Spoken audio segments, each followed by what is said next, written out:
هذه قصة امرأة في دولة من دول الخليج، زوجها توفي وعندها أولاد صغار، 3 بنات وولد. البنات أكبر من الولد، بعضهم يعني وصلوا سن الزواج. المرأة فيها طبع الكرم، كل ما جاء عند جيرانها مناسبة ترسل لهم حافظة جريش. طبعا هي سعودية وساكنة في الدولة الخليجية هذه، يقدمون لها هدية، بعضهم يعطيها فلوس، بعضهم يعطيها مقاضي للبيت، ما تشترط على أحد. كانوا بناتها يقولون يا أمنا حرام، هذا جهدك وتعبك، لازم تاخذين. قالت لا والله أنا هذول جيراني وبكرمهم وإن شاء الله ما هم مقصرين. فصار هذا طبعها، وعندها حافظات خلاص صارت معروفة، مسوي عليها علامة بالمناكير من تحت علشان هذه حافظة أم فلان معروفة. المهم يوم من الأيام جارهم عنده مناسبة كبيرة وبيعزم مسؤولين وبيعزم تجار. قالت زوجته يا أم فلان، جارتهم ذي أم الأيتام، قالت نبي حافظة جريش كبيرة وحافظة مرقوق وأكلات شعبية.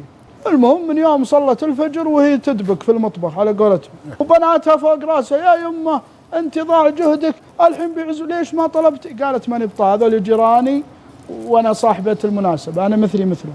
خلصت الأغراض تعشوا. اليوم الثاني جت أم الجيران قالت يا أم فلان فيه الرجل الفلاني رجل تاجر معروف يبغى يزوركم. طبعا هي عندها ولدها يعني شاب. قالت وش يزورنا وش يبي؟ هو يبي يخطب؟ قالت والله ما أدري عنه. قال نسقوا لي موعد أبجي أزور هالمرة ذي اللي سوت العشاء. المهم جاهم اليوم الثاني، قالت خلاص خلي أبوكم يجي معه بما أنه جارهم ويعرفونه وكذا، ولدي إن شاء الله بيستقبله. المهم جاهم اليوم الثاني، جهزوا القهوة، قلطوا الرجال هو جارهم، يا أم فلان يا أم فلان سم وش عندك؟ أنا اسم معروف وصاحب سلسلة مطاعم كذا، وإن في دولتنا الخليجية هذه ما عندنا الأصناف هذه ودائما تطلب، فأبي أتعاون معك.